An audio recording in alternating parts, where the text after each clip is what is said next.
quand vous entendez le son de la voix, ça n'a rien à voir avec tout ce que vous avez entendu dans votre vie. Ce que vous avez entendu dans votre vie, vous pouvez entendre beaucoup de sons. Mais ma mélodie à moi, quand je vais l'entendre, il n'y aura aucun doute sur ça. Comme il avait dit un des premiers qui est venu avec nous à Ouman, justement, Shabbat Hanouka, il y a longtemps, il y a peut-être 25-30 ans, quelqu'un de Toulouse qui est venu avec nous, et un grand philosophe, un grand penseur. Et quand il est venu, il m'a dit, vous savez, Avifrar, moi, j'ai cherché partout, partout. J'ai écouté tous les cours que je pouvais écouter, des rabbinim que je pouvais écouter, j'ai cherché partout. Quand j'ai mis un cours à vous, il m'a dit, quand j'ai entendu deux mots, j'ai dit, c'est ça, c'est ça. Et il a vendu tous ses livres de philo qu'il avait pour acheter son billet pour venir à Ouman. Il voulait que ça soit un acte symbolique comme ça, dire voilà. Mais tout ça, je le vends pour voyager chez Rabbeinu. Donc maintenant, vous ne pouvez pas rouler quelqu'un. Rabbeinu l'a dit ça, vous allez recevoir de moi cadeau déjà que vous n'allez pas vous rouler vous-même et personne ne va vous rouler. Qu'on entend la voix de son maître, c'est fini, ça n'a rien à voir, c'est autre chose complètement. Donc quand on est perdu, en fait, qu'est-ce que ça veut dire qu'on est perdu? Ça veut dire que on n'est pas assez attaché au tzaddik pour entendre la voix de ce qui va compléter le manque qu'on a. Le tzaddik, il a toutes les avédotes. Le tzaddik, il a tout ce qu'on a perdu. Ça se trouve chez le tzaddik. Tous les grands paumés, là, comme dit mon cher ami le Rav Eli Cohen, les grands paumés, perdus. Ah là là, qu'est-ce qu'on était perdus, je m'appelle, avant de connaître Rabbeinu. Mais qu'est-ce qu'on était perdus, qu'est-ce qu'on était perdus. Je me demande comment on est resté vivant. Comment rester vivant dans un monde de déception, tellement de déception dans tout, déception dans l'amitié, déception dans l'affection, déception dans la politique, déception dans l'art, déception dans la musique, dans tout, des déceptions, des déceptions. À chaque fois, tu dis, ah, ça y est. Non, c'est pas ça.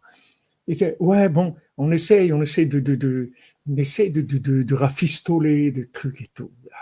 Et demande comment on a pu rester vivant jusqu'à qu'on trouvera Beno. Et quand on trouvera Beno, ça y est. Il dit, voilà.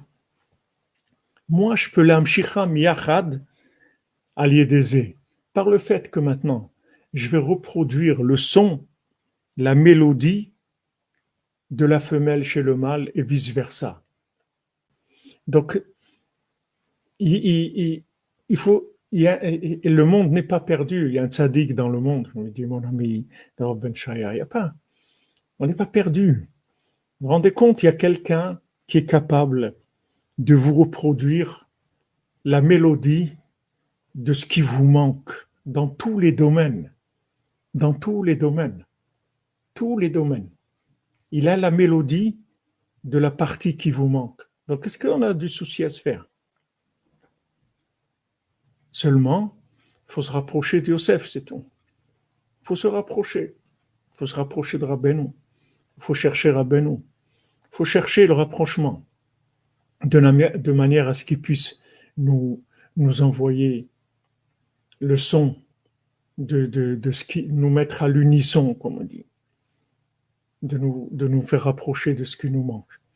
Et ça, même quelqu'un qui connaît rien, même quelqu'un qui est loin de la Torah, même quelqu'un qui est loin de tout, ça dépend du degré de recherche de la vérité de la personne, comment elle cherche, et qu'elle n'a pas peur de dire c'est pas ça, comme Rabbi Nathan. Il n'a pas peur. Rabbi Nathan, il n'a pas peur de dire c'est pas ça. Mais comment c'est pas ça? Mais voilà, tu es riche, tu es un érudit en Torah, tu es le gendre d'un des plus grands rabbinim de la génération. Le Rav David Tzvi, c'était n'importe quelle ville où il allait, n'importe quel village où il allait, tout le monde se mettait les habits de Shabbat. C'était un décisionnaire le plus grand qu'il y avait c'était un homme d'une dimension énorme. À l'époque, il n'y avait pas les moyens de communication, mais sinon c'était un des plus grands rabbinim du monde. c'est pas ça.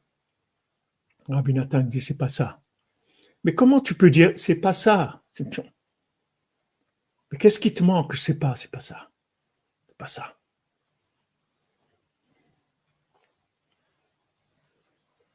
Après, Rabbi Nathan, par des miracles et des miracles, il arrive chez les chassidim.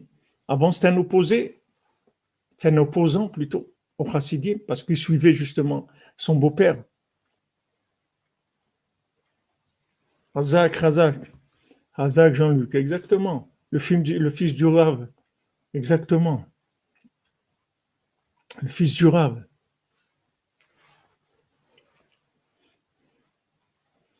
Après, Rabbi Nathan, il arrive chez les chassidim. Il dit, ah, ça y est. Et au bout d'un moment,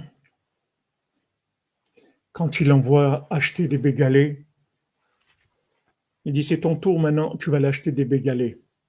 Et il marche dans la rue et il se prend une dépression, un coup de dépression, une déprime terrible.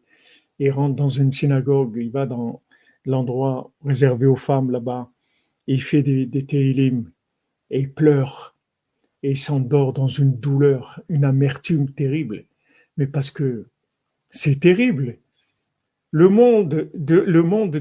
gens qui sont qui sont pas attachés au tzaddik, des gens qui sont dans l'érudition, etc. Il est sorti de là. Bon, il a trouvé le chassidisme. Il s'est dit, bon, enfin, j'ai trouvé. Et il voit que c'est pas ça. Il voit que c'est pas ça. Mais c'est la fin du monde. Mais qu'est-ce qu'il y a? Qu'est-ce qu'il y a après ça? Où tu veux aller? Qu'est-ce que tu veux de la vie? Tu cherches quoi? Je sais même pas ce que je cherche. Mais une chose, je peux te dire, c'est que ça, c'est pas ça. C'est tout. Et ça vient de Rabbeinu. C'est Rabbeinu qui a dit ça, je veux que vous le faites cadeau, que vous n'allez pas vous rouler vous-même et les gens, ils vont pas vous rouler. Les gens, ils vont te dire, voilà, j'ai trouvé. Tu vas? C'est pas ça. Mais comment c'est pas ça? C'est pas ça. Mais tu veux quoi? Je sais pas. Je sais pas. C'est pas ça.